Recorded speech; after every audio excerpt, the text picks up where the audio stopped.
Okay,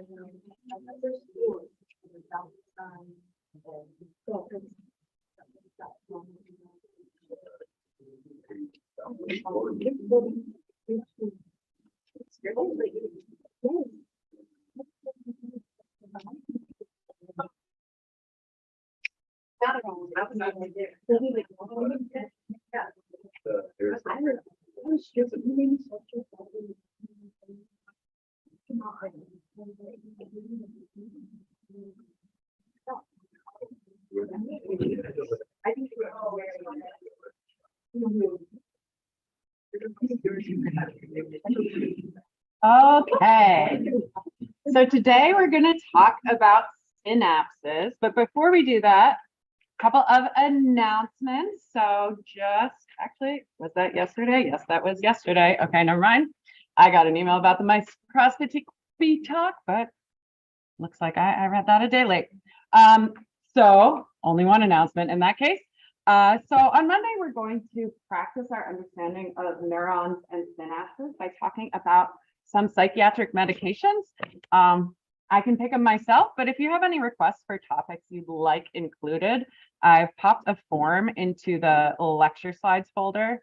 So it's anonymous, just looks like this. If there's anything you're curious about, pop it in there. And so long as it's something that we can understand based on the things we've learned in this class, we can use that as one of our examples.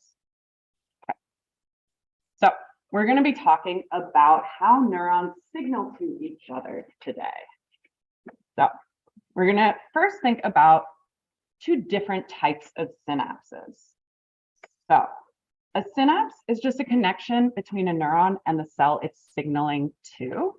So we're going to see something like the soma of our neuron, its axon, starting with the axon hillock, its axon terminal, and then a second cell.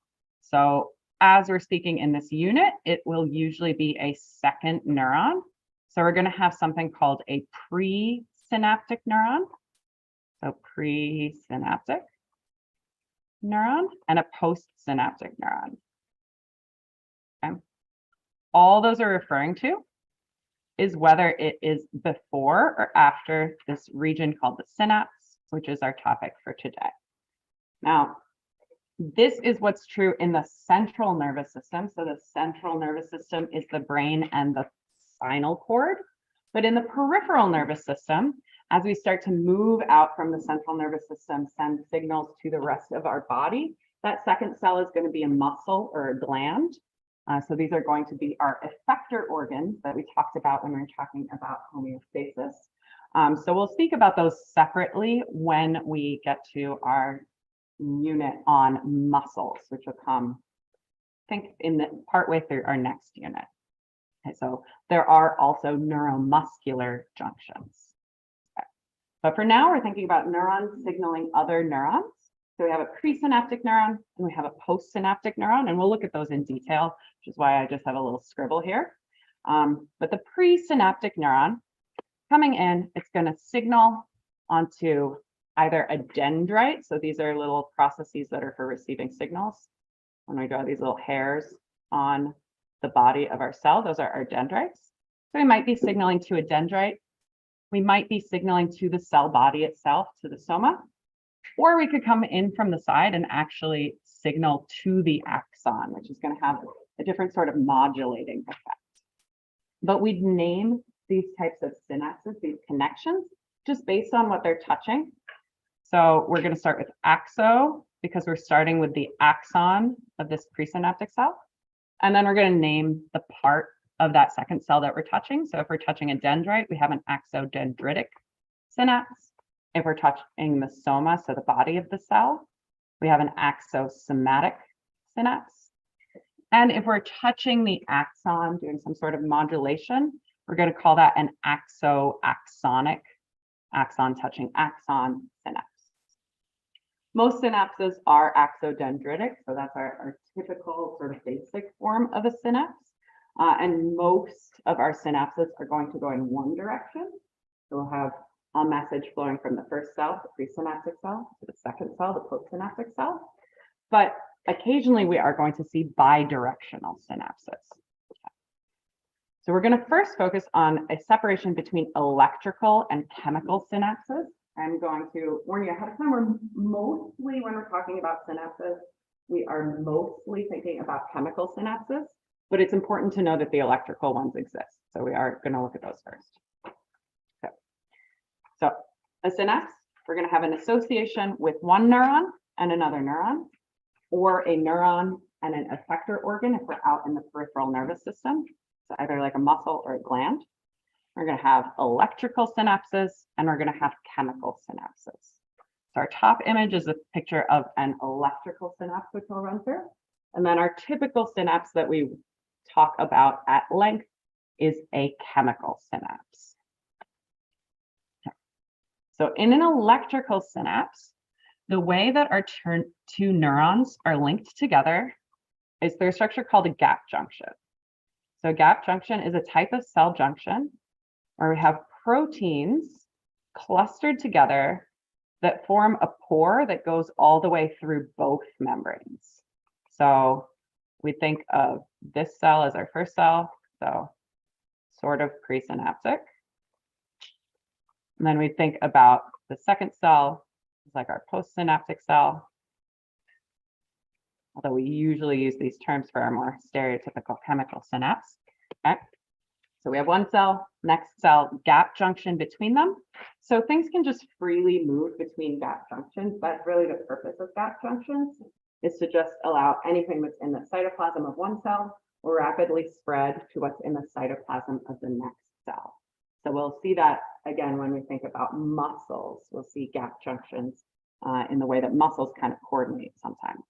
Okay. So these gap junctions allow things to move through them. They're just clusters of proteins that open a pore. So you can think of them as like a bigger version of a channel, except we're going to the inside of another cell instead of to the extracellular fluid. Okay. So mostly what's going to be coming through here are ions and maybe some second messengers like cyclic AMP. Okay. Because we're just connecting the cytoplasm with the cytoplasm of two cells, we just made a big hole through both membranes. Usually this is where we'll see bidirectional communication. So ions will be able to flow one way, ions would also be able to flow the other way through a gap junction. Okay. Because it is just a hole through these two membranes connecting their cytoplasm, this means that we will see excitation and inhibition potentially at the same synapse. So we're not controlling the direction. We're also not really controlling what's going through that gap junction. Okay? So we might be seeing positive ions going through. We might be seeing negative ions going through. Could be happening at that same synapse. Okay. Places we tend to see these are like the retina, so the back of your eye, involved with sight. The cortex of the brain stem when we think about breathing, which is one of the functions that happens involved with the brainstem, and the hypothalamus, which we'll see in our endocrine system a little bit later on. That brings us to chemical synapses. So chemical synapses are the typical synapses we think about when we think about how neurons signal to each other. When we think about neurotransmitters, we're thinking about a chemical synapse. Okay. So here is where we really use this terminology properly. So in our chemical synapse, we have our presynaptic neurons. Our presynaptic neurons are the ones before the synapse, before synapse, the synapse. So here's a presynaptic neuron. Our postsynaptic neuron is the neuron that we are signaling to. So if we number the presynaptic neuron 1, our postsynaptic neuron would be this one. Okay, so this would be neuron number 2 in this sort of chain. Right, so that's all that presynaptic, postsynaptic means. Inside the synapse, we're going to have something called a synaptic cleft. So that's really the gap between the two neurons, essentially. So synapse is kind of a gap where we're going to be releasing chemicals, our neurotransmitters, and then our postsynaptic neuron is going to be receiving those chemicals. So our chemicals, our neurotransmitters, are going to diffuse across the space between the neurons. A synaptic cleft, it's quite small, 30 to 50 nanometers. Our chemical synapses are going to be unidirectional. So we're going to have signaling only in one direction because we're going to be releasing neurotransmitters from the cell. And then we're going to have receptors that are going to bind those neurotransmitters on our postsynaptic cell. So we can only go one way because we need those receptors to receive the signal, essentially. Usually these synapses are happening between our axon terminal of our presynaptic cell and the dendrite of our postsynaptic cell. So they're usually axodendritic, but we have some on the soma, axosomatic, and we have some on the axon itself, axoaxonic. Basically, if you're naming a synapse, you're just going to name the places that they are touching. So occasionally people have observed dendrodendritic, so between two dendrites, but we won't be thinking about those. All right, so the anatomy of a synapse. So we have sent our action potential down our axon. So our axon would have been here. We have our action potential, which is that spike of the membrane potential up to positive 30, right? All the way up from negative 70 after we hit that negative 55 threshold, and then we restabilize. So it came down the axon. And that action potential is now in this region called the axon terminal, right? So the axon terminal is this little button at the end. So that's what we're zoomed in on. In the axon terminal, we have what we call synaptic vesicles. So a vesicle is like a bag made of membrane, right? So our synaptic vesicles are these little bags in the region neighboring the synapse. So in the axon terminal, that's these guys, okay? And they're going to contain our neurotransmitters. So these purple triangles here are our neurotransmitters in this diagram. Okay? So our neurotransmitters are hanging out in the synaptic vesicle in this little bag, waiting until we receive a signal. Okay? So the signal coming down is going to be our action potential. When it gets here to our axon terminal, this is going to trigger another voltage-gated channel. So this is a new type. This is a voltage-gated calcium channel. We're not going to look at gates in this, but it is responding to voltage. So it is responding to that change in membrane potential, that action potential coming down the axon. Okay. Once we are signaled to release those neurotransmitter by calcium flowing into the cell, that neurotransmitter is going to go into the synaptic cleft.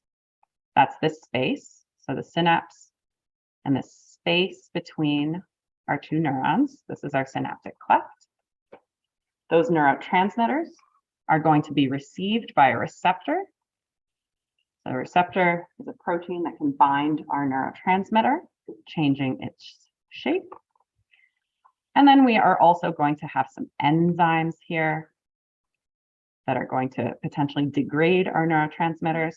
And on our presynaptic cell, we'll have some reuptake molecules so that we can recycle neurotransmitters. So we're going to run through this in steps. So our first step is that our action potential is coming down the axon. It gets to our axon terminal. So we have that charge up to positive 30. We know that that's been caused thus far by sodium rushing into the cell. But now that we're in the axon terminal, what this is going to do is instead open voltage-gated calcium channels. Calcium also wants to come into the cell. So calcium, like sodium, has a driving force into the cell. So calcium is going to enter the cell, and it's going to be the trigger for these vesicles, these bags of neurotransmitter, to bind onto the membrane or to dock onto the membrane. And then secretion is when we release something from the inside of the cell to the outside.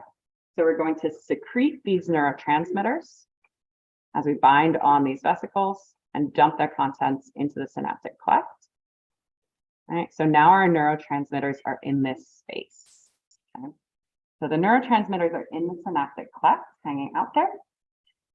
they are going to bind onto receptors, right? So they're binding onto the receptor, okay?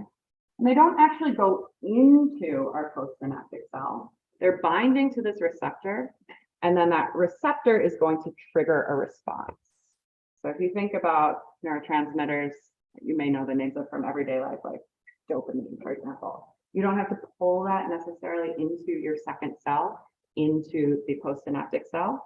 What happens is that when it binds to a receptor, that is then going to cause a change in the shape of that receptor, which then could potentially help you open an ion channel and create a new membrane potential change. And so we're binding to the receptor and the cell responds. Okay. So the cell responds, that neurotransmitter, as the cell responds, may be released back into that synaptic cleft, right? So this little purple triangle maybe goes back here, right? Okay. So now we have to get rid of these neurotransmitters that we've bound on, because we didn't pull them into the second cell, we just used them as a signal. So they're going to get degraded by enzymes, which can be located in multiple locations. In this case, we have pictured a enzyme on the membrane of our second cell. So here we have an enzyme on our postsynaptic cell. You can see it broke up this purple triangle into little chunks, right? So that's the degradation of this enzyme, which those little particles might then diffuse out of the synaptic cleft. But the other thing that can happen is that instead of breaking up our neurotransmitter and getting rid of it, we just recycle it. So we will also be able to take some neurotransmitters and pull them back into our original cell, put them back in a vesicle, put them back in a little baggie, save them for later for the next time we get an action potential and want to release this neurotransmitter. So those are our reuptake molecules. Number 7, reuptake. So re like repeating, uptake, we're taking it back into our presynaptic neuron. Questions about this process thus far? Okay. Yeah, so it's just a series of steps where we have this voltage coming down our axon to our axon terminal, triggering the release of neurotransmitters, which then are going to trigger a response in this second cell. Now there is something called a synaptic delay. So 0.5 millisecond to 5 milliseconds is about how long it takes between the time that the action potential rushes down the axon of our presynaptic neuron and the time that our second cell, our postsynaptic neuron, is going to react. Sometimes people think this has to do with the space in the synaptic cleft, but that's not actually the case. So it's not that it takes a lot of time to get across the synaptic cleft. It's just that this process, like all these steps, take a little bit of time. So it takes some time to trigger these calcium channels. It takes some time to dock those vesicles and release the neurotransmitter. And this is what causes a little bit of the delay. So what you notice about this delay, part of the thing you should maybe be thinking, or might occur to you, right? Now we have a synaptic delay.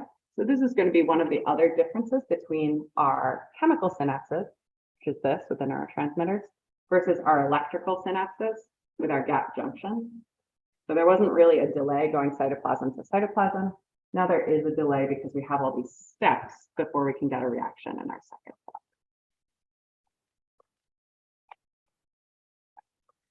So now we're going to think about fast and slow responses. So we are still going to be thinking about chemical synapses. So we're kind of ranking these things together. So an electrical synapse, where we just have ions moving through gap junctions, would be really, really fast. But if we're thinking about a chemical synapse, some of them are going to be faster and some of them are going to be slower. So if we have a receptor that is a channel link receptor, what that is that we have our neurotransmitter coming in and it's binding to a binding site on our receptor, and that causes that channel to open. Right, so this channel is just an ion channel like the ion channels we've been talking about, but instead of being voltage gated, or instead of being a leak channel that's kind of always open, we now need to bind this neurotransmitter, which we can think of as a ligand, because a ligand is just something that binds on. So we need to bind on this neurotransmitter, this ligand, in order to open the channel. Okay. So these channels are also called ionotropic receptors. Ionotropic receptors. Okay. And we can remember that because these are channels that are basically just letting ions move, right? So when the channel opens, channels allow ions through. This is an ionotropic receptor. This is going to result in a relatively fast change in the membrane potential, okay? So it took a little bit of time for the calcium to bind on in our, the calcium to flow into our presynaptic axon terminal. It took a little bit of time to actually get that neurotransmitter out of the presynaptic cell. But now that it's in the synaptic cleft and binding to this receptor, all we have to do is say we open a sodium channel by binding on this neurotransmitter. We had sodium floating outside the cell. Now we have some sodium flowing into the cell. So we have made this membrane potential go up, right? So we might excite the cell. This would be one of the ways that we get those graded potentials that we talked about as we're trying to get to threshold to send off an action potential. This is a way we could do that. So we're going to get a fast change in the membrane potential if all we have to do is bind a neurotransmitter and open an ion channel. These channels are going to close as soon as the neurotransmitter leaves, right? They're only open when this ligand, this neurotransmitter, is bound onto the channel. So as soon as it leaves and gets degraded or taken back up into the original cell, we go back to this first state, this closed state of our ionotropic receptor. This means that while these ionotropic receptors are responding fast, we're also going to be able to turn off these signals relatively fast. Okay. So this is really kind of just like an on-off switch, these channel linked receptors. Our G protein coupled receptors, also known as our metabotropic receptors, are going to be slower. So a G protein receptor, it's not a channel. It doesn't just open an ion channel. There's a series of steps before we have a real cellular response. So what happens with a G protein coupled receptor is that our neurotransmitter, our ligand, we can think of this as our first messenger, binds in to a membrane protein. That's our metabotropic receptor, also known as our G protein in this case. And the G protein has this complex, alpha, beta, gamma. That's what this is. That's where the G comes from. Okay. So this is on the inside of the cell, kind of attached to this metabotropic receptor. So when this G protein gets activated, this complex splits apart, and a little bit of it literally slides down the membrane and attaches itself to another membrane protein, an enzyme. Okay. That enzyme is still not a channel, right? So we're still not letting in any ions. What that enzyme does is it produces a second messenger. The most common second messenger we think about is something called cyclic AMP. So we'll see CAMP in the future when we think about these types of receptors. Right? So we produce a second messenger, which does some things in the cell, so some type of cell response. And at the same time, we're going to be opening and closing ion channels as our other effect of this second messenger, right? So this is slow because this took a lot of steps before we opened this channel, right? So this channel might still be a sodium channel, right? So it might still let sodium in, raising the membrane potential, getting us closer to threshold. But before it could do that, we had to activate the G protein. We had to activate an enzyme. We had to produce the second messenger, which then finally that messenger is what opened this sodium channel, right? So this is going to be a much slower acting type of chemical synapse. Okay. Now, because we produced this second messenger, when this neurotransmitter peels off, right, and gets degraded or taken back up into that first cell, we may have a lingering sort of signal inside our postsynaptic cell because of the second messenger, right? So the neurotransmitter isn't what was directly opening or closing that ion channel. So taking that neurotransmitter away doesn't necessarily mean that that ion channel is going to close immediately. So this is overall slow acting, both kind of the response as well as its effects. Okay. This is a metabotropic receptor acting through a second messenger system. Some metabotropic receptors have fewer steps. So in something called direct coupling, instead of having this enzyme in the middle, we just activate the G protein when the neurotransmitter binds. And then that G protein directly opens an ion channel. So this would be a little bit faster, but it's still slow relative to our channel length receptors, our ionotropic receptors, where the neurotransmitter itself was just immediately opening an ion channel. So this would still be a metabotropic receptor because we have this G protein involved and we have numerous steps before we actually get to open our ion channel. Okay. So we bound a neurotransmitter, our ligand, to either a channel or to a G protein, which eventually somehow opens a channel. Okay.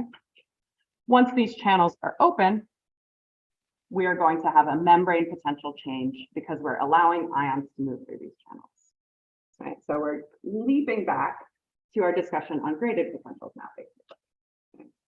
So when we open up an ion channel, ions are allowed to flow through that channel, which has a change or creates a change in the membrane potential. Right, so if we have positive ions move into our postsynaptic cell, we know that that's depolarization. It's getting us closer to threshold. We're more likely to set off an action potential, right? We talked about all of that at the beginning with our graded potentials. That's still what's happening in this postsynaptic cell. But now we're getting a little more specific because we know we're talking about a postsynaptic cell specifically. So we'd specify. So we'd specify that this is a postsynaptic potential, right? So the potential for the membrane potential, postsynaptic, for the fact that we are talking about the second cell in the chain, second neuron. Okay. So that's the PSP part of this abbreviation, postsynaptic potential. And then we just specify whether this is a depolarization, and depolarizations are excitatory because it's getting us closer to threshold, closer to setting off an action potential. Okay, so if we let in positive ions, that is an EPSP. Okay, and specifically the ions that want to come into a cell, right? The ions that have the appropriate electrochemical driving force. We can just memorize them right now, right? We understand how electrochemical driving forces work. We know that we're trying to get closer to that equilibrium potential. We know that our neurons start off at -70. So we know why now. Sodium and calcium want to flow into a cell if we open a channel. Okay? So sodium and calcium channels are going to result in excitatory postsynaptic potentials, EPSPs. But if we open a potassium channel, we know potassium wants to rush out of the cell. Right, so potassium leaves the cell, causing hyperpolarization, making the cell more negative, making it less likely to fire off an action potential. We remember that that potassium was also responsible for a refractory period, so that period after the action potential where we can't fire off another action potential. So this is going to be an inhibitory postsynaptic potential. So an IPSP, postsynaptic potential. The other way we might have a inhibitory postsynaptic potential is if we open up a chloride channel. So chloride ions are negative ions. They want to flow into these cells if we're at our typical resting membrane potential. So when these negative ions flow in, this causes a hyperpolarization as well, inhibiting an action potential. So when we think about our synapse, we think about, is this an electrical or a chemical synapse?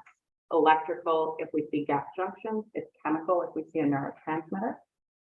Once we see that neurotransmitter and we know we have a chemical synapse, we think, okay, is this going to be a fast or slow response? Are we directly opening up an ion channel? In which case we have an ionotropic receptor.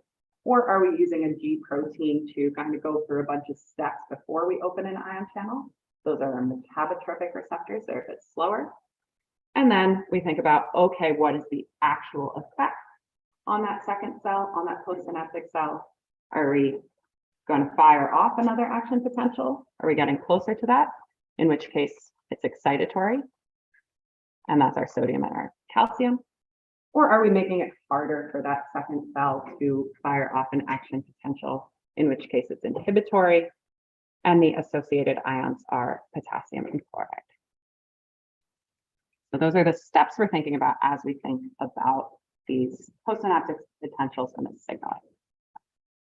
So our postsynaptic potentials are just changes in the membrane potential, but we're being specific that we're talking about a specific cell, that second neuron in the chain, that postsynaptic cell. Okay?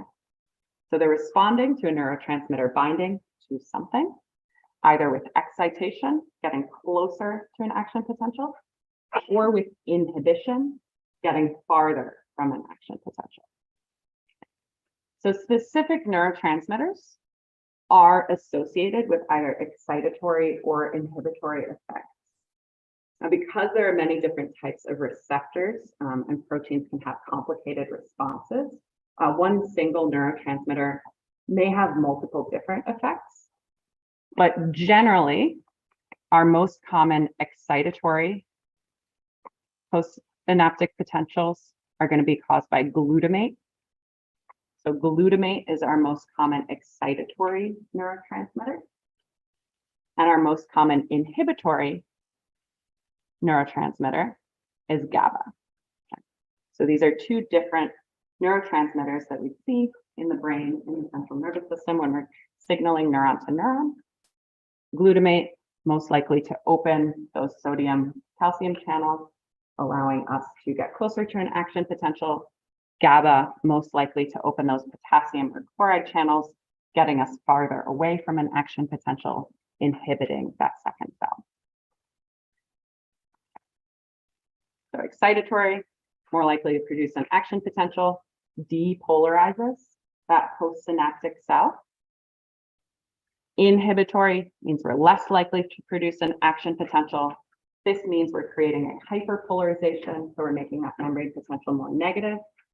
The other sort of aside here, and I don't want you to focus on this too much, it is also an inhibitory effect if we just stabilize the membrane potential. If we just make it hard to get away from -70, which is a thing that we can kind of do with certain types of receptors and channels, that also makes it less likely to produce an action potential, so it would count as inhibitory.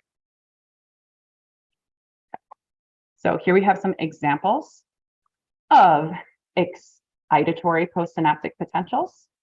So in this case, we see our neurotransmitter, maybe glutamate, right, binding in to an ionotropic receptor, allowing sodium to come in. In this case, we see that we have both sodium and potassium movement, but we want to remember that sodium has that stronger force to go into the cell. So that's why I'm telling you that this is probably an excitatory postsynaptic potential, right? The membrane already had pretty good permeability to potassium, so the leak channels.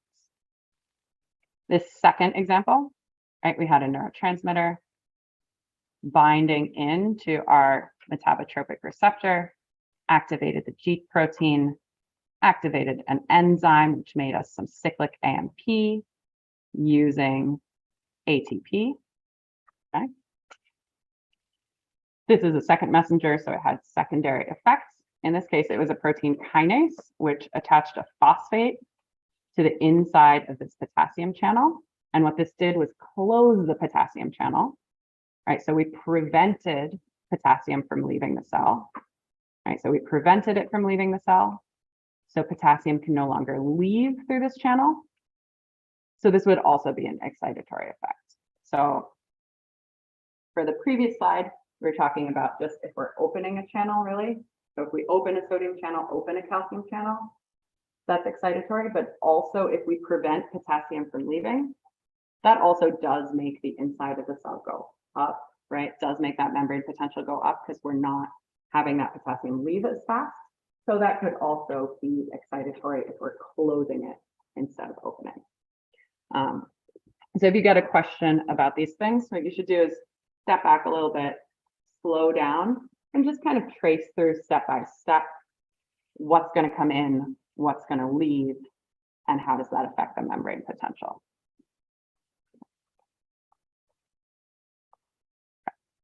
So in inhibitory synapses, our neurotransmitter is still binding to a receptor, likely to our channels for potassium or chloride. So here we're talking about channels that open, right? So if a potassium channel opens, potassium leaves. Very simple way to lower that membrane potential as potassium tries to get down to its equilibrium potential of -94, right? So that's inhibiting an action potential, lowering that membrane potential, making it harder to fire off an action potential in the cell. The situation with chloride is a little more complicated. The easiest part to focus on, and so what I do recommend that you focus on, is that when chloride moves in to the cell, this makes the cell more negative, lowering the membrane potential. It is also true that chloride is responsible partially for this stabilizing effect on membrane potentials. And that's based partially on the way that chloride gets shifted back and forth across the cell membrane, but don't worry too much about that. We'll focus on the simple part and just know if you want to add on one extra fact that chloride can also stabilize. We don't need to focus on the how, although there's a big section in your book describing it. So if you're curious, go through that. It's kind of cool. All right, so this is the kind of step that you are going to go through as you're trying to figure out what type of postsynaptic potential you have. So we're going to start with our presynaptic cell, right? So our presynaptic cell, let's say we have a higher frequency of action potentials. So we have lots of action potentials coming down the line, right?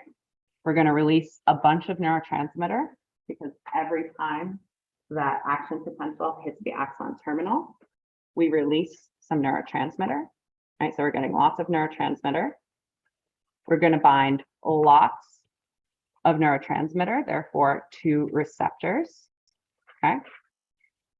So let's say that we're opening, let's say potassium channels, okay? Since we just talked about IPSPs. So we have lots of action potentials. We released a bunch of, let's say, GABA, because we know that's our most common inhibitory neurotransmitter. Neurotransmitter binds to our potassium channels. Say potassium now has even higher ion permeability than it did before. So we're going to have even more potassium leaving the cell, creating even greater hyperpolarization in this example. Okay. But this is this kind of flow through that you take, thinking about how much neurotransmitter are we releasing? Are we opening or closing channels? Is that increasing or decreasing the movement of that ion? And what is the ultimate effect? So in the excitatory synapses, our neurotransmitter binds to a receptor, can open sodium or calcium channels, in which case sodium and calcium both really want to get into the cell, raise up that membrane potential, exciting it, getting us close to an action potential. Or we might stop potassium from getting out. So that's a kind of secondary way we can raise the membrane potential, is if we stop potassium from escaping, make it get stuck inside the cell. This can also create an excitatory postsynaptic potential. So here we just see some examples of movement of ions. This has some of the chloride movement and that chloride stabilizing effect, but as I said, I don't need you to think too much about the specifics of that chloride. So just know that we can stabilize the membrane potential.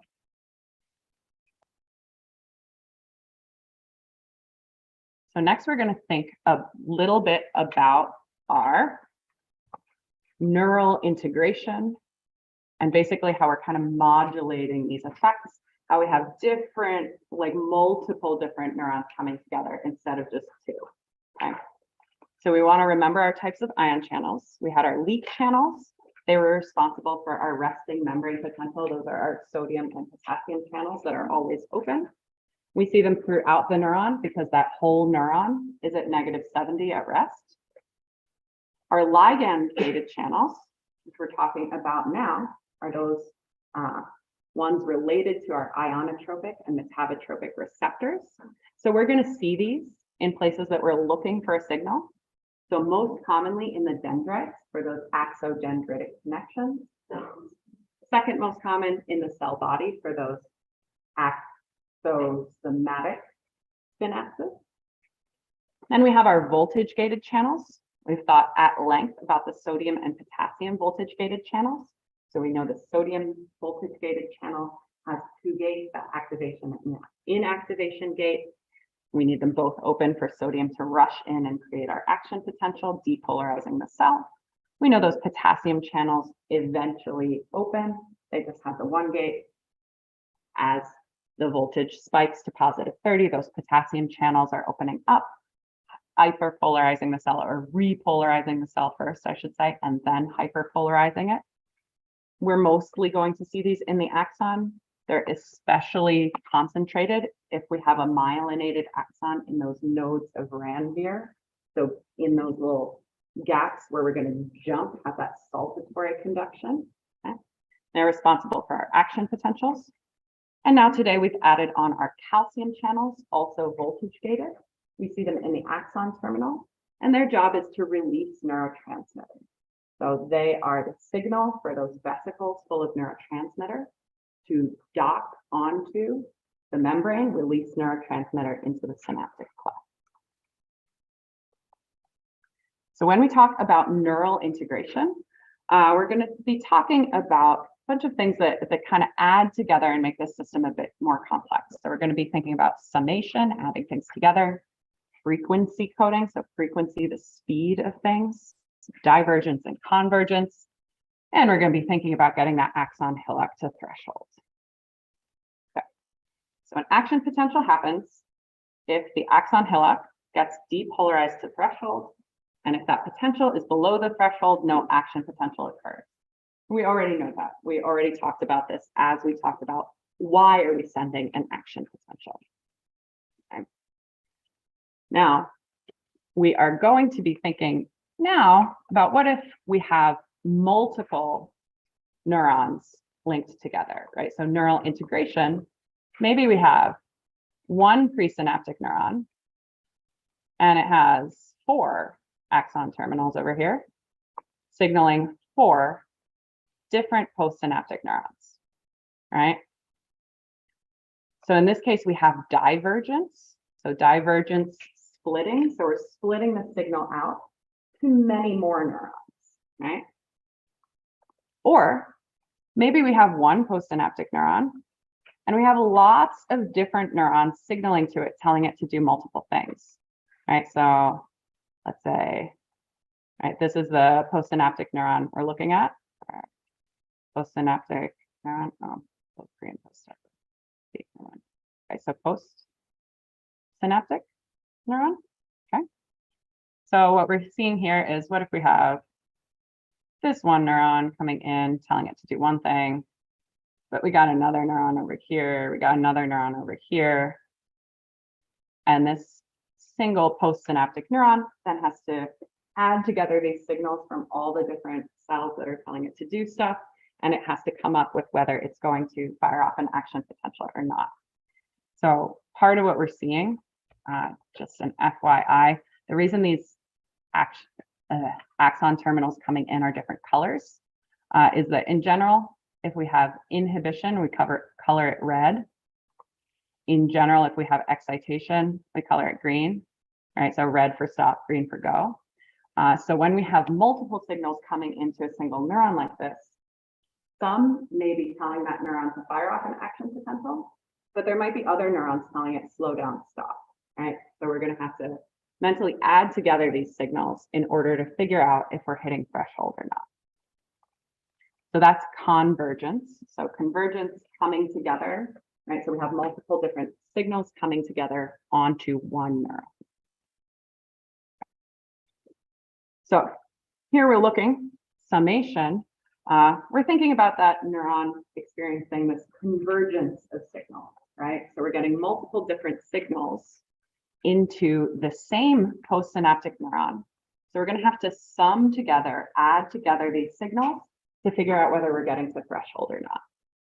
So that's the summation, right? So we talked about temporal and spatial summation when we were talking about our graded potentials generally, right? So we know that if we have two stimuli coming in, raising our membrane potential, sending it up, we'd add them together to get to the threshold. And that's true if we have two signals coming in on opposite sides of the cell. We also know that it is temporally true, right? So if we have two signals coming in quick succession,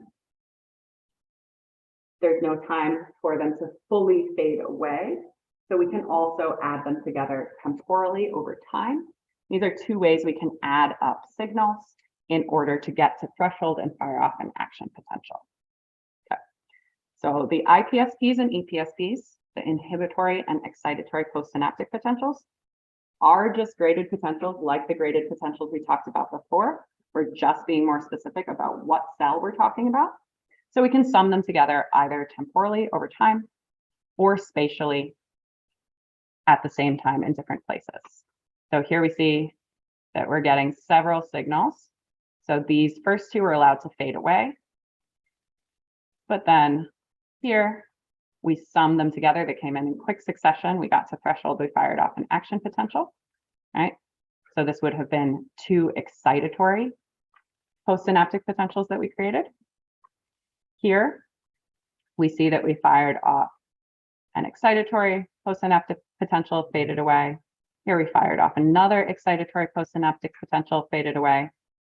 Here we see that neuron C fired off an inhibitory postsynaptic potential. So we went down, we got even farther away from threshold, we hyperpolarized. But then if A and B fire together at the same time, they're both exciting this cell. They added together, got us to threshold. We hit off an action potential. So this is summation.